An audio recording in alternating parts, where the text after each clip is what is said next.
Hello అండి, welcome to my channel. Periods అప్పుడు విపరీతమైన పెయిన్ వస్తుందా? అయితే మీరు ఖచ్చితంగా ఈ వీడియో చూడాలి. చాలామందికి పీరియడ్స్ వచ్చినప్పుడు పెయిన్ వస్తూ ఉంటుంది. కడుపులో నొప్పి, బ్యాక్ పెయిన్ అనేది రొటీన్గా కనిపిస్తూ ఉంటుంది. కానీ కొంతమందిలో మాత్రం ఇది విపరీతంగా వస్తూ ఉండి వాళ్ళు డే టు డే యాక్టివిటీస్ అంటే రోజు చేసుకునే పనులు అస్సలు చేయలేకపోతూ ఉంటారు. అంటే స్కూల్ స్కిప్ చేయడం, కాలేజ్ స్కిప్ చేయడం, ఆఫీస్కి వెళ్ళలేకపోవడం అనేది గమనిస్తూ ఉంటాము. దీనిని డిస్మెనోరియా అని అంటాము. ఈ డిస్మెనోరియా అనేది 2 టైప్స్గా మనకి పేషెంట్స్ వస్తూ ఉంటారు. దీంట్లో కొంతమంది పీరియడ్స్ స్టార్ట్ అయిన first day on second day విపరీతమైన పెయిన్ కంప్లైంట్ చేస్తూ ఉంటారు. ఈ పెయిన్ వచ్చినప్పుడు వాళ్ళకి వామిటింగ్స్ రావడం ఆర్ వామిటింగ్ సెన్సేషన్స్ రావడం ఆర్ కొంతమంది కళ్ళు తిరిగిపోతూ ఉన్నాయి అని చెప్తూ ఉంటారు. దీనిని ప్రైమరీ డిస్మెనోరియా అంటాము. వీళ్ళు మోస్ట్లీ పీరియడ్స్ స్టార్ట్ అయిన అంటే పెద్ద మనిషి అయిన 1-2 ఇయర్స్ తర్వాత ఇలా ప్రెజెంట్ అవుతూ ఉంటారు.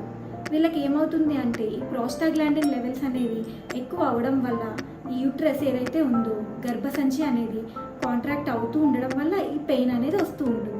వీళ్ళకి యాజ్ సచ్ ఏం ప్రాబ్లం అయితే ఉండదు, అంటే లోపల ఇంకో అదర్ డిసీజ్ ఏమైనా ఉండడం వల్ల వచ్చే పెయిన్ అయితే కాదు. సో వీళ్ళకి అంత భయపడాల్సిన అవసరం అయితే లేదు. కానీ విపరీతమైన పెయిన్ వస్తూ ఉండి వాళ్ళు రోజు యాక్టివిటీస్ చేయలేకపోతూ ఉంటే వాళ్ళ క్వాలిటీ ఆఫ్ లైఫ్ ఎఫెక్ట్ అవుతుంది. కాబట్టి ఎన్ఎస్ఐడ్స్ అంటే ఈ నొప్పి తగ్గడానికి టెంపరీగా ట్యాబ్లెట్స్ ఇవ్వడము, ఈ ట్యాబ్లెట్స్ చూసి ఒకవేళ ఒక టైప్ ఆఫ్ డ్రగ్తో కంట్రోల్ అవ్వకపోతే వేరే టైప్ ఆఫ్ డ్రగ్ అనేది ఇస్తూ ఉంటాము. కొంతమందికి ఈ ఎన్ఎస్ఐడ్స్ అనేవి పనిచేయకపోతే హార్మోనల్ ట్రీట్మెంట్ కూడా స్టార్ట్ చేస్తూ ఉంటాం. కానీ యాజ్ సచ్ అండర్లైన్ ప్రాబ్లం ఏం లేదు కాబట్టి లోపల వేరే డిసీజ్కి ట్రీట్మెంట్ అయితే ఏం అవసరం లేదు. కానీ కొంతమంది పేషెంట్స్ ఎలా వస్తారు అంటే పీరియడ్స్ వచ్చే 1 వీక్ ముందు ఆ 10 డేస్ ముందు నుంచి పెయిన్ అనేది స్టార్ట్ అవుతూ ఉంది. లైట్గా స్టార్ట్ అయ్యి మొత్తం కడుపులో నొప్పి, బ్యాక్ పెయిన్ అనేది వస్తూ ఉంది అని చెప్తూ ఉంటారు. వీళ్ళు పీరియడ్స్ వచ్చిన వెంటనే పీరియడ్స్ పెయిన్ అనేది తగ్గిపోతూ ఉంటుంది. సో ముందు చెప్పిన వాళ్ళల్లో పీరియడ్స్ స్టార్ట్ అయిన వెంటనే అంటే ఫస్ట్ అండ్ సెకండ్ డే మాత్రమే పెయిన్ ఉంటుంది. వీళ్ళల్లో పీరియడ్స్ స్టార్ట్ అవ్వక ముందు 10 డేస్ నుంచి ఆర్ 1 వీక్ నుంచి పెయిన్ అనేది స్టార్ట్ అయ్యి పీరియడ్స్ వచ్చిన ఫస్ట్ డే పెయిన్ అనేది తగ్గిపోతూ ఉంటుంది. వీళ్ళకి ఏంటి అంటే లోపల వేరొక డిసీజ్ అనేది అండర్లయింగ్ కాజ్ అనేది ఉంది.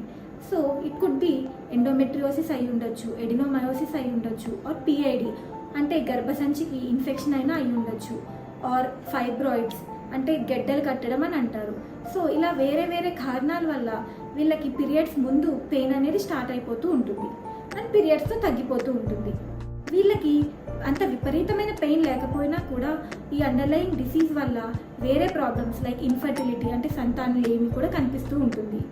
సో వీళ్ళు మాత్రం వెంటనే డాక్టర్స్ని కన్సల్ట్ అవ్వాలి and required investigations and examination చేసి వీళ్ళకి ఏ డిసీజ్ వల్ల ఇలా పెయిన్ వస్తుంది అనేది చూస్తూ ఉంటాం.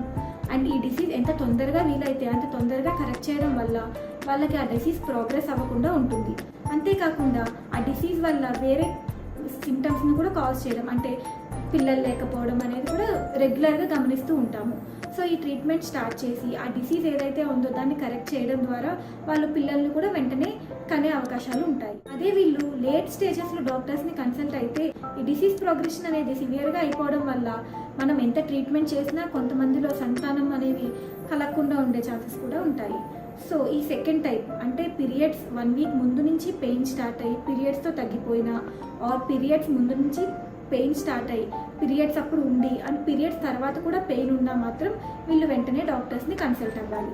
వీళ్ళకి ఫస్ట్ మినిమం బేసిక్ ఇన్వెస్టిగేషన్స్ చేసి ఎగ్జామినేషన్ చేసి ట్రీట్మెంట్ ఆప్షన్స్ అనేవి ఇస్తూ ఉంటాం. సో ఈ పీరియడ్స్లో వచ్చే నొప్పిని నార్మలే కదా అని నెగ్లెక్ట్ చేయకుండా ఇలాంటి సిమ్టమ్స్ ఏమైనా ఉంటే వెంటనే ఒక్కసారి డాక్టర్స్ని కన్సల్ట్ అవ్వడం ద్వారా ఏం డిసీజ్ ఉందో అనేది ముందే కనుక్కొని దానికి ట్రీట్మెంట్ చేయడం ద్వారా చాలా ప్రాబ్లమ్స్ని మనం ముందే అవాయిడ్ చేయొచ్చు. ఈ వీడియో మీకు నచ్చితే కనుక లైక్ చేయండి, షేర్ చేయండి, సబ్స్క్రైబ్ చేయండి. Thank you.